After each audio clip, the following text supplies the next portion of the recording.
사사기 말씀을 우리가 함께 읽고 있는데요. 사사기 7장은 성경 안에서도 사사기 역사 안에서도 가장 통쾌한 승리의 역사를 기록하고 있습니다. 보통 성경에 기록되어진 통쾌한 승리의 기사들을 이야기할 때 다윗과 골리앗의 싸움을 통하여 그 어린 아이 작은 다윗이 골리앗을 넘어뜨린 사건을 이야기하기도 하고, 또는 그 열왕기 상에 등장하는 갈멜산에서 엘리야 선지자가 850명의 바알의 선지자들과 대결하여서 그들을 넘어뜨리고 참신이 누구신가라고 하는 것을 보여준 사건을 이야기하기도 합니다. 실질적으로 군대와 군대가 맞부딪혀서 싸운 전쟁 가운데 바로 이 사사기 7장에 등장하는 기드온의 300용사들이 13만 5천 명의 미디안 군대와 동방연합군과 맞서 싸워서 승리한 기사들을 이 사사기를 통하여서 보게 되지 않습니까? 이스라엘이 대적하기 쉽지 않은 군대가, 그것도 미디안 사람들만 하여도 감당이 쉽지 않은데 동방의 연합군들이 와서 그들을 침략하였고, 그래서 많은 사람들이 두려워하고 숨고 그들에게 수탈당하던 그 시대 가운데 하나님께서 기드온이라고 하는 사람에게 증거를 주시고 또 하나님을 의뢰하는 믿음을 주셔서 그가 앞장서 나아가며 300명의 용사들을 통하여서 위대한 승리를 얻게 된 기사를 기록하고 있습니다. 1절부터 14절까지는 용사들을 구별하여 뽑는 장면을 기록하고 있지요. 먼저 3만 5천 명이 나왔지만 그 중에서 돌려보내고 10,000명만 남기고, 그 10,000명 가운데서도 또 시험을 통하여서 고르고 뽑은 사람들, 준비된 사람들, 바로 그 300명만을 택하였다라고 하였습니다. 그리고 이제 기드온을 통하여서 그들에게 명령이 내려지고 그들이 내려가 그들과의 싸움에서 승리하게 된 기사를 바로 이 15절부터 기록하고 있죠. 여기에 보면 기드온이 그 꿈과 해몽하는 말을 듣고 경배하며 라고 하였습니다. 하나님의 행하실 일들을 이제 그가 믿음으로 고백하고 하나님을 먼저 경배하였다. 아직 승리하기 전에 있었던 일입니다. 그 무수한 미디안의 진영 안에 그가 들어가서 그들이 하는 말을 듣게 되어졌던 것 아닙니까? 그 많던 용사들이 기드온으로 인하여서 두려워하고 있었고 자기들이 패하게 될 것을 스스로 먼저 이야기하는 것들을 듣게 되어졌던 거죠. 꿈을 통하여서 바로 이방인의 그 군사들이 자기들이 패하게 될 것이고 기드온의 칼이 자기들을 덮쳐오게 될 것이다 라고 하는 것들을 이야기하는 것을 듣고 바로 그가 이제 먼저 하나님을 경배하였다라고 하는 겁니다. 연약한 자였고 또 비겁한 사람이었고 또 그 와중에도 하나님을 온전히 믿지 못해서 몇 번에 걸쳐서 하나님 앞에 증거를 요구하던 사람이었습니다. 그런데 불신자들을 통하여서도 바로 그 하나님이 행하실 일들을 그가 듣게 되어지고 이제 비로소 하나님을 경배하는 자가 되어졌던 것 아닙니까? 그렇게 하나님을 경배하고 예배하는 그들을 위하여 믿음의 고백을 하게 된 그 사람을 통하여서 하나님께서 놀라운 승리를 이스라엘에게 허락해 주셨다라고 하는 겁니다. 그 이전에 하나님께서 오늘 그 우리들에게 바른 믿음의 고백을 하게 하기 위하여 이런저런 일들을 겪게 하시고 보게 하시고 또 듣게 하여 주신다라고 하는 겁니다. 그리고 오늘 우리가 참으로 하나님을 경배하게 되어졌을 때 그를 들어서 비로소 이제 하나님의 일들을 맡기시게 되어졌던 거죠. 이제 기드온이 그 300명의 용사를 이끌고 바로 그 미디안의 진영을 향하여 나아가게 됩니다. 그런데 그들에게 한번 먼저 부탁하였던 것이 있지요. 일어나라, 여호와께서 미디안과 그 모든 진영을 너희 손에 넘겨주셨느니라 라고 하였고 그들에게 나팔과 빈 항아리를 들게 하고 항아리 안에 횃불을 감추게 하였다. 그리고 그들을 향하여 명령하기를 너희는 나만 보고 내가 하는 대로 하라라고 명령합니다. 그 말에 그렇게 철저하게 순종하며 나아갈 것을 부탁하였던 거죠. 아무리 숫자가 많고 아무리 좋은 무기를 가져도 그들이 이와 같이 하나님의 말씀에 순종하지 않고 하나가 되어져 있지 않다고 하면은 그들은 오합지졸에 불과한 것 아닙니까? 그런데 하나님을 의지하고 나아갈 때, 그리고 그 명령에 따라 순종할 때 그들이 승리하게 되어졌던 것들을 보게 됩니다. 그래서 300명의 용사들만 남겨놓았던 것 아닙니까? 아무리 숫자가 많다고 하여도 그들이 사령관의 명령을 따르지 않는다고 하면, 각자 자기 소견에 옳은 대로 행한다고 하면 그 많은 숫자가 그들에게 오히려 부담이 되어지는 것 아닙니까? 군사들을 이끌고 나아간다고 자기들끼리 자중질환이 일어날 수 있는 거죠. 그 뒤에 보면은 미디안의 군사들이 그러하였던 것 아닙니까? 한밤중에 그들이 공격하여 왔을 때 자중질환이 일어나서 자기들끼리 칼로 치고 찌르고 죽이고, 많은 전쟁에서 승리하는 사람들은 어떤 사람들인가?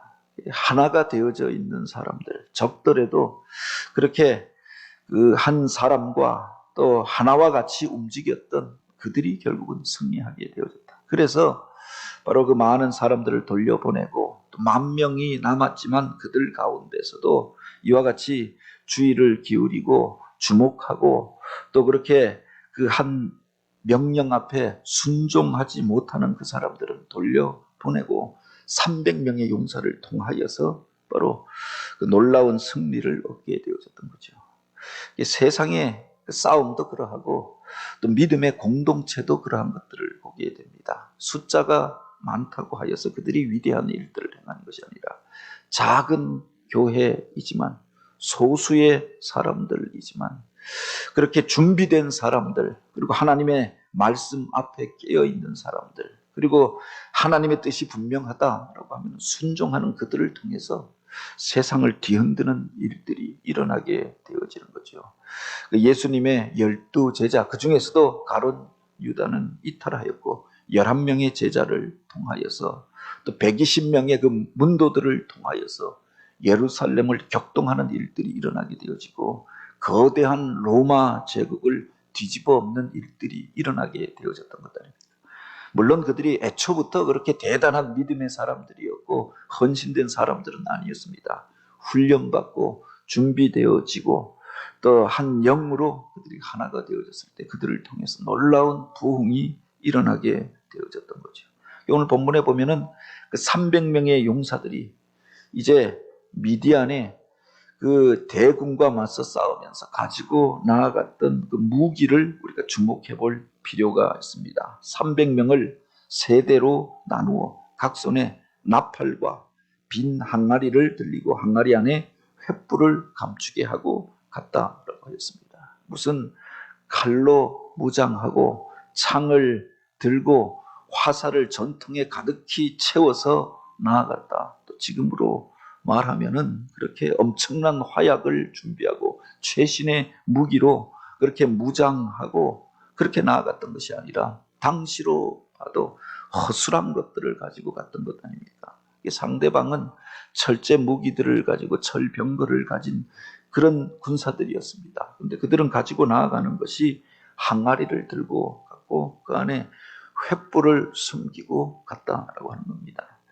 보통 우리가 고대의 유적들을 들여다보면서 무슨 신석기 시대 빗살무늬 토기 뭐 이런 토기들을 발견하면 이때 이곳에서 신석기 문명이 일어났는가 보다라고 했는데 그 시대 이스라엘이 가지고 있었던 앞선 것이라고 하는 게 항아리였다라고 하는 겁니다. 항아리 토기를 만들어서 그것을 가지고 있는데 전쟁터에 그걸 들고 나아가는 겁니다.